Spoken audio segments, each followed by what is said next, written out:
이번 시간에는 가루분, 정밀할 정, 한자를 파자 분석을 통해서 쉽게 습득하는 방법을 설명해 보도록 하겠습니다.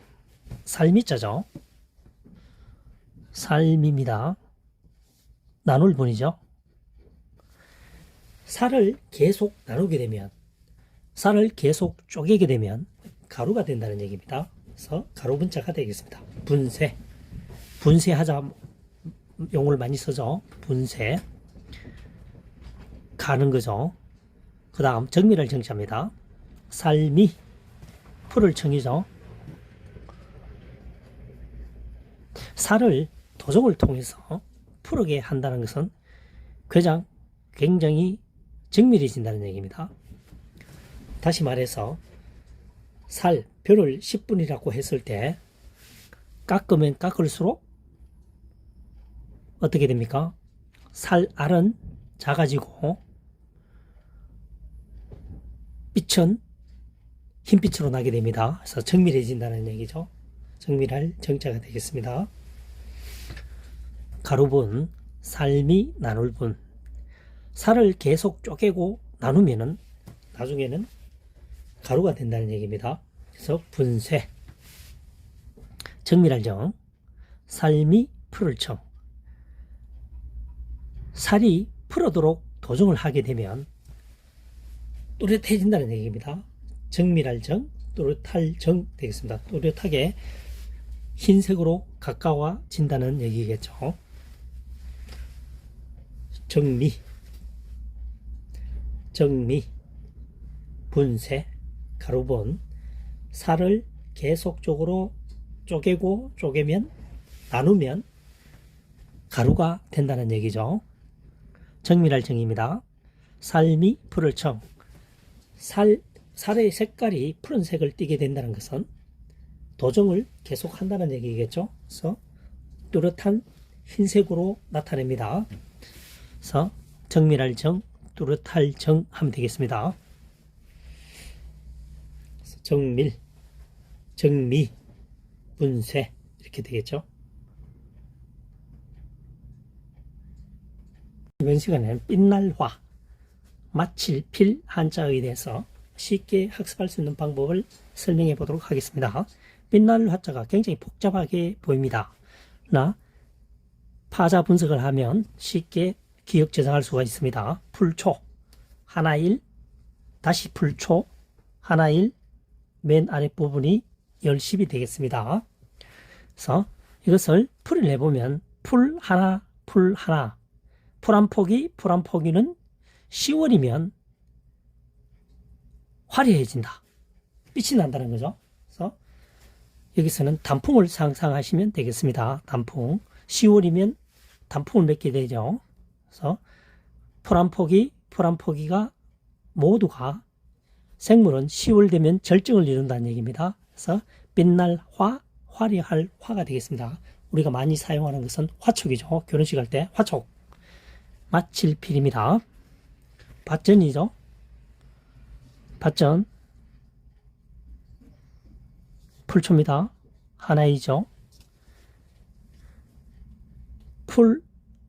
밭에 있는 풀 한 폭이라도 10월이면 성장을 마친다라고 학습하시면 좋겠습니다. 밭에 있는 풀 한 폭이라도 10월이면 성장을 마친다. 그래서 이제 11월 정도 되면 겨울로 들어가는 길목이니까 이런 한자가 탄생하게 되겠죠. 마칠 필입니다. 빛날화. 통으로 외우면 굉장히 어렵습니다. 풀 보십시오. 풀 한 폭이 10월이면 화려하게 단풍을 맺는다. 빛날화, 화려할 화. 밭전, 밭에 있는 풀 한 폭이라도 10월이면 대부분 성장을 멈추게 된다. 11월이면 이제 겨울이 되기 시작하죠. 그래서 마칠 필이 되겠습니다. 이번 시간에는 마칠 필, 빛날화 한자에 대해서 파자 분석을 통해서 설명을 해보았습니다. 필경 화촉, 필경, 화촉. 이번 시간에는 단장할 장, 헷갈릴 미, 유혹할 미 한자를 살펴보도록 하겠습니다. 단장할 장입니다. 살미자죠. 그 다음 집음자입니다. 흙토죠.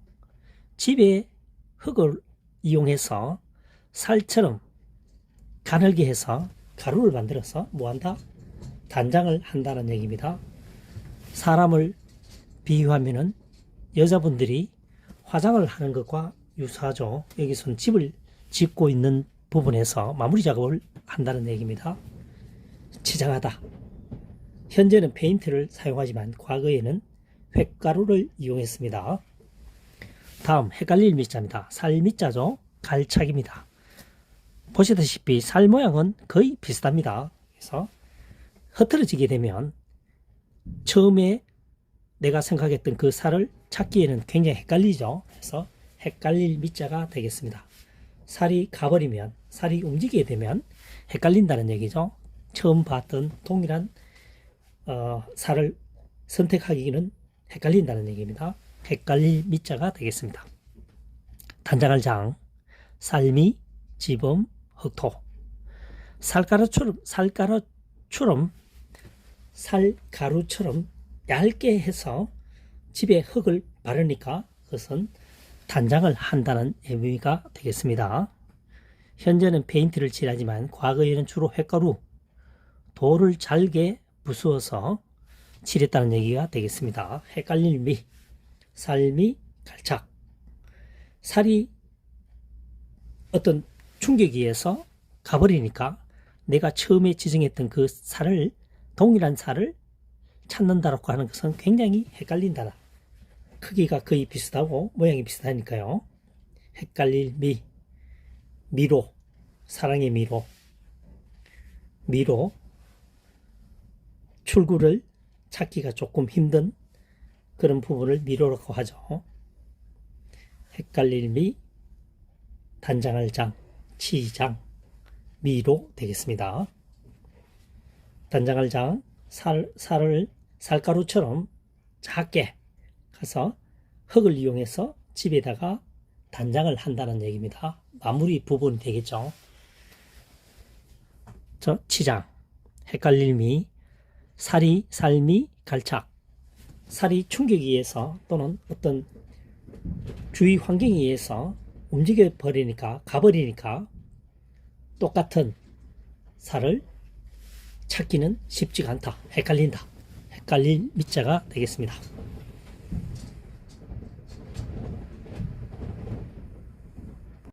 이번 시간에는 애석, 빌릴차 한자를 파자 분석을 통해서 쉽게 학습하는 방법을 설명해 보도록 하겠습니다. 애석입니다. 서물입이죠. 서물입입니다. 열십이 두 개니까요. 하나 일입니다. 21일이죠. 날일입니다. 21일은 옛날 얘기다. 그래서 애석입니다. 그래서 21일 외우는 방법은 3주, 37이 20일이죠. 3주라고 외우면 좋겠습니다. 일주일이 7일이니까요. 병아리 부화기간 또 21일입니다. 21일은 옛날 얘기다. 애석 되겠습니다. 그 다음 빌릴차입니다. 사람인 변이죠. 애석입니다. 사람과 옛날부터 오래전부터 사귀게 되면 물건을 빌리기도 한다는 얘기죠. 주로 이 한자어를 만들어질 당시에는 주변 이웃이겠죠. 식량이나 도구 등을 빌렸을겠죠. 현재처럼 다양한 물건은 없었습니다. 아주 간단했죠. 과거로 거슬러 올라갈수록 말이죠. 애석 21일은 날이죠. 20하루 일은 옛날 얘기다. 애석이 되겠습니다. 두 번째, 해일을 해로 설명해 보겠습니다. 해일. 날짜가 아니고요. 이번에 해일로 설명하게 되면 풀초가 되겠습니다. 하나일은 땅을 의미합니다. 풀 아래로 뭡니까? 해가 내려갔으니까 해가 졌다는 얘기겠죠. 그래서 해가 떠 있는 그 상황은 지난 얘기다. 그래서 지날 석, 애석 되겠습니다.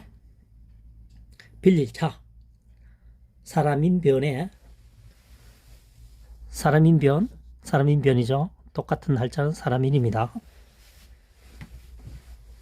이 사람인이 변으로 사용될 때, 좌측에 사용될 때는 이 사람인을 사용하는 게 아니고 사람인 변형이 되어 사용되죠. 이 사람인을 사용하게 되면 혹시나 인석으로 읽을 수도 있다는 거죠.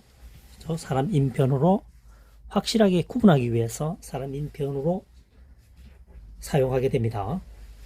사람이 오래되면, 그러니까 오랫동안 사귀면 주변 이웃을 말하겠죠. 식량이나 도구를 빌리기도 한다.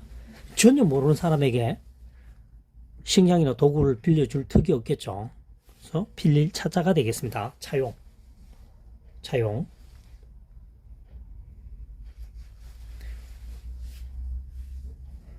차용하다죠.